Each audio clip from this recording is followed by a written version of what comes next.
ಗೃಹಲಕ್ಷ್ಮಿಯನ್ನ ಬಂದ್ ಆಗುದಿಲ್ಲ, ತಡ ಆದ್ರೂ ಬರತ್ತ. ಮತ್ತೆ ಗೃಹಲಕ್ಷ್ಮಿಯನ್ನ ಕಾಂಗ್ರೆಸ್ದವರು ಲೂಟಿ ಹೊಡೆದಿದ್ದಾರೆ ಅಂತ ಹೇಳ್ತಾರ, ಅದು ಕೂಡ ಶುದ್ಧ ಸುಳ್ಳು. ಯಾಕಂದ್ರೆ ಹಣ ಬಿಡುಗಡೆ ಆಗದೇನೆ ಯಾರು ಲೂಟಿ ಹೊಡೆಯಕ್ಕೆ ಸಾಧ್ಯ ಇಲ್ಲ.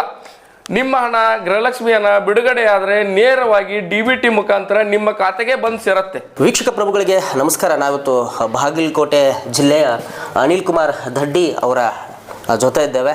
ಸೊ ಅವರು ಕಾಂಗ್ರೆಸ್ನ ಬಹು ಮುಖ್ಯವಾಗಿರುವಂತಹ ಒಂದು ಯೋಜನೆ ಇದೆ, ಅದು ಗ್ಯಾರಂಟಿ ಯೋಜನೆ. ಗ್ಯಾರಂಟಿ ಯೋಜನೆ ಏನಿದೆ ಅದರ ಜಿಲ್ಲಾ ಘಟಕದ ಅಂದರೆ ಅನುಷ್ಠಾನ ಏನು ಮಾಡ್ತಾರೆ ಅದರ ಜಿಲ್ಲಾ ಘಟಕದ ಅಧ್ಯಕ್ಷರು ನಮ್ಮ ಅನಿಲ್ ಕುಮಾರ್ ದಡ್ಡಿ ಅವರು. ಅವರನ್ನು ಮಾತನಾಡಿಸುವಂತಹ ಒಂದು ಪ್ರಯತ್ನವನ್ನು ಮಾಡೋಣ. ನಿಜಕ್ಕೂ ಗ್ಯಾರಂಟಿ ಯೋಜನೆಗಳು ಬಡವರಿಗೆ ನಿಜಕ್ಕೂ ಉಪಕಾರಿಯಾಗಿದೆಯಾ, ಅಥವಾ ಈ ಗ್ಯಾರಂಟಿ ಯೋಜನೆಗಳ ಬಗ್ಗೆ ಬೇರೆ ಬೇರೆ ಜನ ಬೇರೆ ಬೇರೆ ಟೀಕೆಗಳನ್ನ ಮಾಡ್ತಾ ಇದ್ದಾರೆ, ಇನ್ಕ್ಲೂಡಿಂಗ್ BJP ಸಹಿತವಾಗಿ. ಸೊ ಅನಿಲ್ ಕುಮಾರ್ ದಡ್ಡಿ ಅವರು ಏನು ಹೇಳ್ತಾರೆ ಇದಕ್ಕೆ ಸಂಬಂಧಪಟ್ಟಂತೆ, ಹಾಗೆ ಬಾಗಲಕೋಟೆಯ ಉಪಚುನಾವಣೆಗೆ ಸಂಬಂಧಪಟ್ಟಂತೆ ಯಾವ ರೀತಿ ಬಾಗಲಕೋಟೆ ಸಜ್ಜಾಗಿದೆ ಅನ್ನುವಂಥದ್ದನ್ನ ಇವತ್ತು ಸ್ವತಃ ಅನಿಲ್ ಕುಮಾರ್ ದಡ್ಡಿ ಅವರು ನಮ್ಮ ಜೊತೆ ಇದ್ದಾರೆ, ಅವ್ರನ್ನ ಮಾತಾಡ್ತಾ ಹೋಗೋಣ. ಸರ್ ಮೊದಲು ನಮಸ್ಕಾರ. ಸರ್, ಈಗ ಗ್ಯಾರಂಟಿ ಯೋಜನೆಗಳಿಗೆ ನಾವು ಬರೋದಾದರೆ ಸಿದ್ದರಾಮಯ್ಯನವರ ಬಹು ನಿರೀಕ್ಷಿತವಾಗಿರುವಂತಹ, ಹಾಗೆ ಮುಖ್ಯವಾಗಿ ಗ್ಯಾರಂಟಿ ಯೋಜನೆ ಅಂತಂದರೆ ಬಡವರಿಗೆ ಉಪಯೋಗವಾಗಿರುವಂತಹ ಒಂದು ಯೋಜನೆ ಅಂತ ಹೇಳಲಾಗ್ತಿದೆ.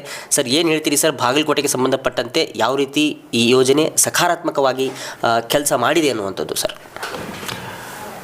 ಮೊದಲನೇದಾಗಿ ಈ ಗ್ಯಾರಂಟಿ ಯೋಜನೆಗಳು ನೀಡೋದಕ್ಕೆ ಕಾರಣ ಅಂದ್ರೆ ಈ ವಿರೋಧ ಪಕ್ಷಗಳು.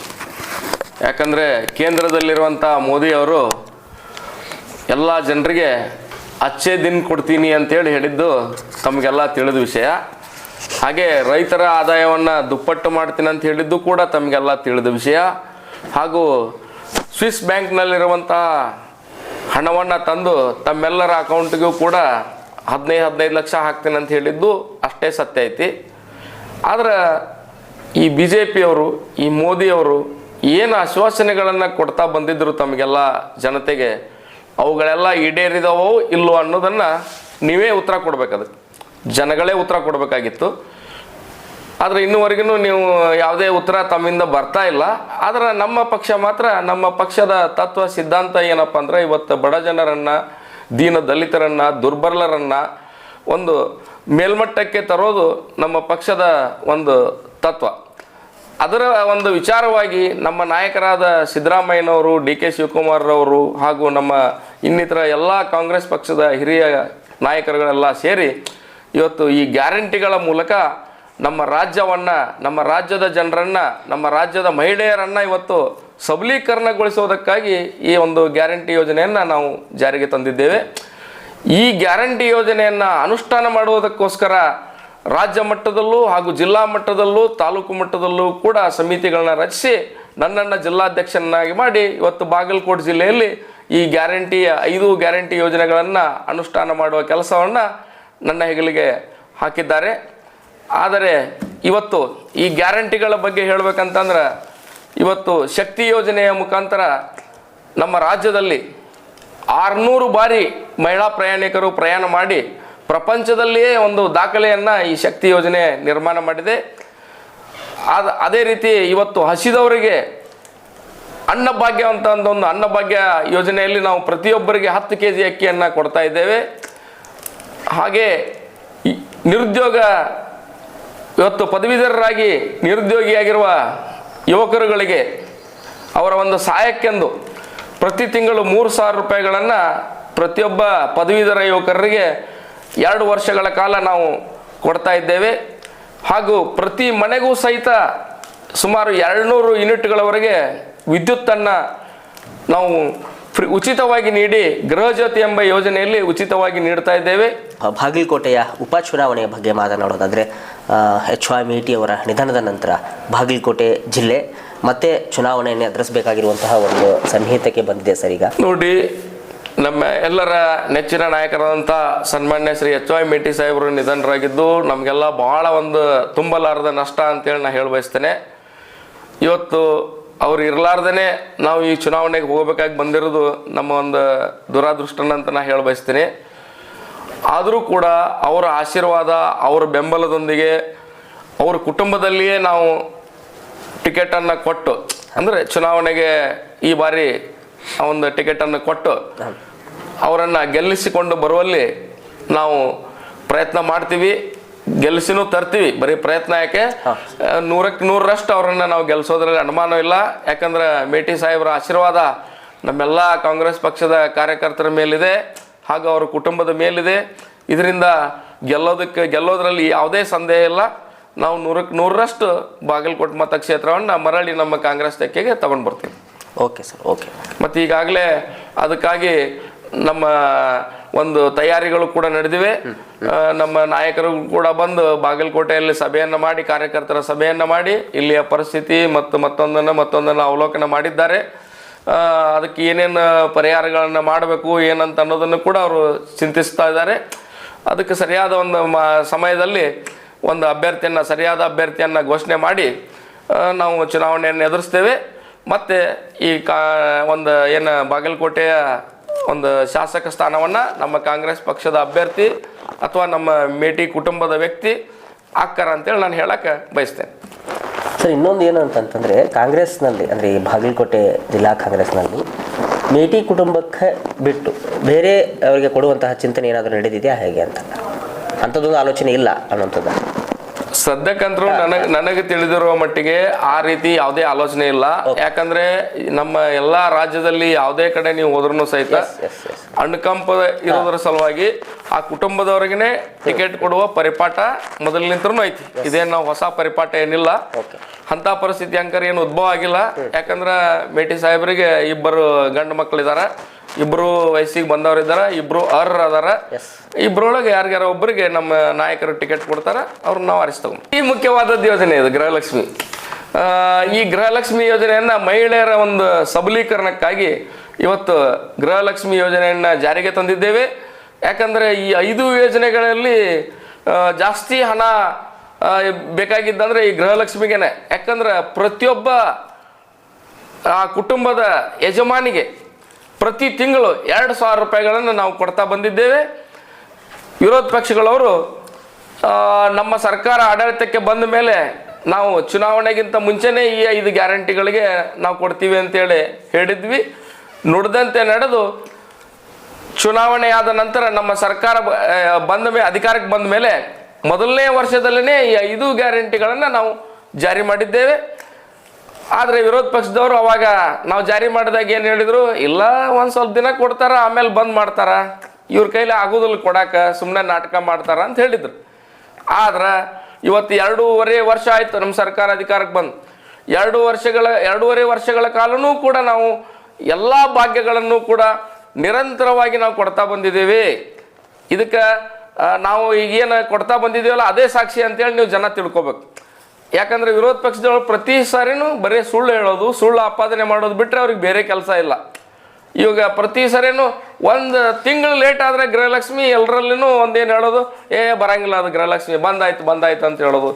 ಇಂಥ ಎಲ್ಲ ಕೆಲಸಗಳನ್ನು ಅಪಪ್ರಚಾರಗಳನ್ನು ವಿರೋಧ ಪಕ್ಷಗಳು ಮಾಡ್ತಾವ. ಇವುಗಳ ಬಗ್ಗೆ ಯಾರೇ ನಮ್ಮ ರಾಜ್ಯದ ಜನ ಕಿವಿ ಕೊಡಬಾರ್ದು ವಿರೋಧ ಪಕ್ಷಗಳಿಗೆ. ಇವು ಯಾವ ಗ್ಯಾರಂಟಿಗಳು ಕೂಡ ನಿಲ್ಲೋದಿಲ್ಲ. ಇವೆಲ್ಲ ನಿಮ್ಮ ಸಬಲೀಕರಣಕ್ಕಾಗಿ ನಿಮ್ಮನ್ನ ಒಂದು ಸಮಾನ ಇದರೊಳಗೆ ತರೋದ್ರ ಸಲುವಾಗಿ ನಾವು ಇಂಥ ಯೋಜನೆಗಳನ್ನು ಜಾರಿ ಮಾಡಿವಿ. ಅದಕ್ಕೆ ದಯಮಾಡಿ ಎಲ್ಲ ತಾಯಂದಿರಿಗೆ ನಾವು ವಿನಂತಿ ಮಾಡ್ಕೊಳ್ಳೋದೇನಂದ್ರೆ, ಗೃಹಲಕ್ಷ್ಮಿಯನ್ನ ಬಂದಾಗೋದಿಲ್ಲ, ತಡ ಆದರೂ ಬರತ್ತ. ಮತ್ತು ಗೃಹಲಕ್ಷ್ಮಿಯನ್ನ ಕಾಂಗ್ರೆಸ್ದವರು ಲೂಟಿ ಹೊಡೆದಿದ್ದಾರೆ ಅಂತ ಹೇಳ್ತಾರೆ, ಅದು ಕೂಡ ಶುದ್ಧ ಸುಳ್ಳು. ಯಾಕಂದ್ರೆ ಹಣ ಬಿಡುಗಡೆ ಆಗದೇನೆ ಯಾರೂ ಲೂಟಿ ಹೊಡೆಯಕ್ಕೆ ಸಾಧ್ಯ ಇಲ್ಲ. ನಿಮ್ಮ ಹಣ ಗೃಹಲಕ್ಷ್ಮಿಯನ್ನ ಬಿಡುಗಡೆ ಆದರೆ ನೇರವಾಗಿ DBT ಮುಖಾಂತರ ನಿಮ್ಮ ಖಾತೆಗೆ ಬಂದು ಸೇರುತ್ತೆ. ಇದರೊಳಗೆ ಯಾರದೇ ಮಧ್ಯವರ್ತಿಗಳಿಲ್ಲ. ಇಂಥ ಒಂದು ದೇಶದೊಳಗನ ಪ್ರಪಂಚದೊಳಗನ ಮಧ್ಯವರ್ತಿಗಳು ಇರಲಾರ್ದೇ ಕೊಡುವಂಥ ಯೋಜನೆಗಳು ಇವು 5 ಯೋಜನೆಗಳು. ಯಾವುದೇ ಕಮಿಷನ್ಗಳಿಲ್ಲ, ಮತ್ತೊಂದಿಲ್ಲ, ಯಾವುದೇ ಮಧ್ಯವರ್ತಿಗಳಿಲ್ಲ.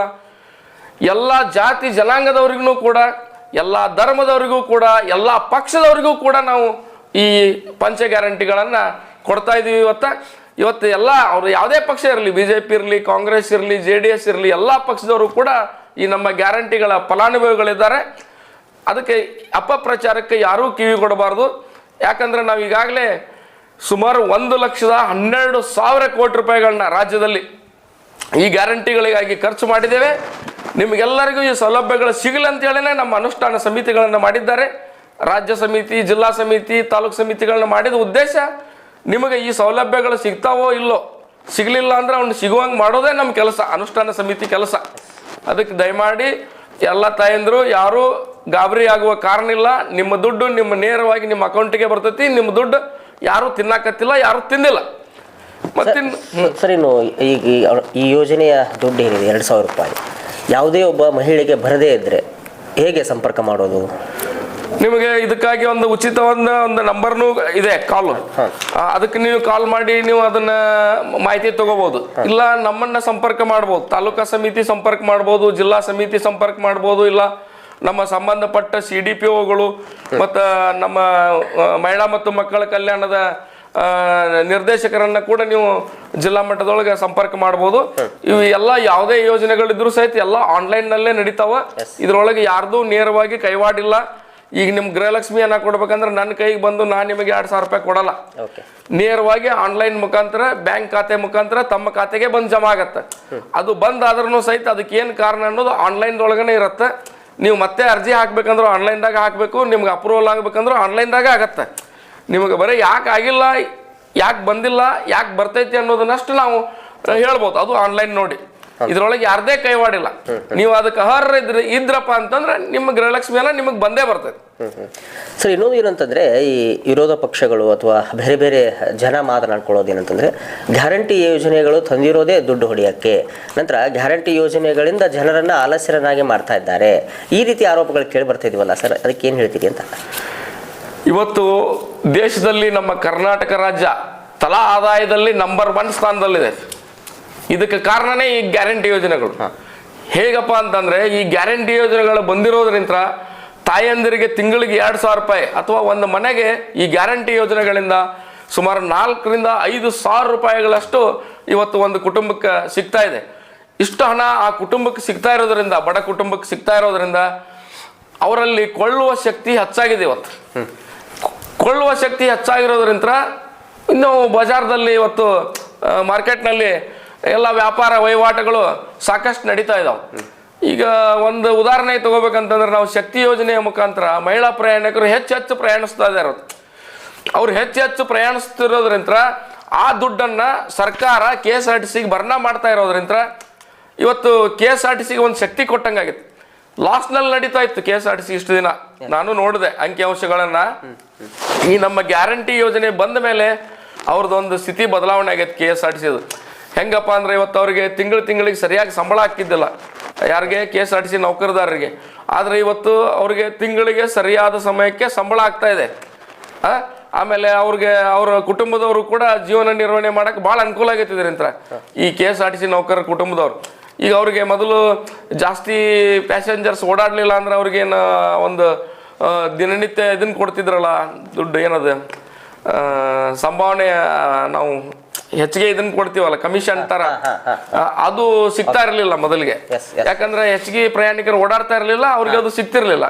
ಈಗ ಅದು ಕೂಡ ಸಿಗ್ತಾ ಇದೆ ಅವ್ರಿಗೆ. ಹೀಗಾಗಿ ಈ ಸಂಬಳವನ್ನ ಹಾಗೆ ಡೆಪಾಸಿಟ್ ಮಾಡಿ ಈ ಮೇಲ್ ಬರುವಂತ ಈ ಒಂದು ಸರ್ಕಾರ ಅವ್ರಿಗೆ ಈ ಪ್ರಯಾಣಿಕರು ಹೆಚ್ಚು ಓಡಾಡೋದ್ರಿಂದ ಸಿಗುವಂತ ಒಂದು ಕಮಿಷನ್ ನಿಂತ್ರನ ಅವ್ರ ಕುಟುಂಬ ನಿರ್ವಹಣೆ ಮಾಡುವಂತ ಒಂದು ಪರಿಸ್ಥಿತಿಗೆ ಇವತ್ತು ಅವರು KSRTC ನೌಕರದಾರ ಬಂದಿದ್ದಾರೆ. ಇದರಿಂದ ಈ ಗ್ಯಾರಂಟಿ ಯೋಜನೆಗಳಿಂದ ಹಾಳಾಕೈತೆ ಅಂತ ಹೆಂಗ್ ಹೇಳ್ತೀರಿ ನೀವು? ಮತ್ತೆ ಈ ಶಕ್ತಿ ಯೋಜನೆಗಿಂತ ಪ್ರಯಾಣಿಕರು ಹೆಚ್ಚಾಗಿರೋದ್ರಿಂದ ಬಸ್ ಸ್ಟ್ಯಾಂಡ್ ಇಳಿದ ಕೂಲನ ಹೊರಗಡೆ ಬಂದ್ರ ಸಾಕಷ್ಟು ಡಬ್ಬಾ ಅಂಗಡಿಗಳನ್ನು ನೀವು ಕಾಣ್ಬೋದು. ಯಾಕಂದ್ರ ಆ ಒಂದು ಡಬ್ಬಾ ಅಂಗಡಿ ಒಂದು ಕುಟುಂಬ ನಿರ್ವಹಣೆ ಮಾಡ್ತಿರ್ತೈತಿ. ಈ ಜನ ಓಡಾಡೋದ್ರಿಂದ ಅಲ್ಲಿ ವ್ಯಾಪಾರ ಆಕೈತೆ. ಅಲ್ಲಿ ವ್ಯಾಪಾರ ಆಗೋದ್ರಿಂದ ಆ ಡಬ್ಬಾ ಅಂಗಡಿ ಯಜಮಾನ ಏನಿರ್ತಾರಲ್ಲ, ಇವತ್ತಲ್ಲಿ ಉದ್ಯೋಗ ನಡೆಸುವಂತ ಯಜಮಾನ ಇವತ್ತು ಒಂದು ಚಾದ ಅಂಗಡಿನ ನಡೆಸಲಿ, ಮತ್ತೊಂದು ನಡೆಸಲಿ, ಏನೋ ನಡೆಸಲಿ, ಸಣ್ಣ ಅಂಗಡಿ ಗೂಡ್ ಅಂಗಡಿ ಒಳಗ ಅಂಥವ್ರ ಕುಟುಂಬ ಕೂಡ ಇವತ್ತು ಬದುಕ್ತಾ ಇದೆ. ಇದೆಲ್ಲದರಿಂದ ಇವತ್ತು ನಮ್ಮ ಕರ್ನಾಟಕದ ಬಡ ಜನರ ಒಂದು ತಲಾ ಆದಾಯ 2 ಲಕ್ಷ ಮೇಲಾಗಿದೆ.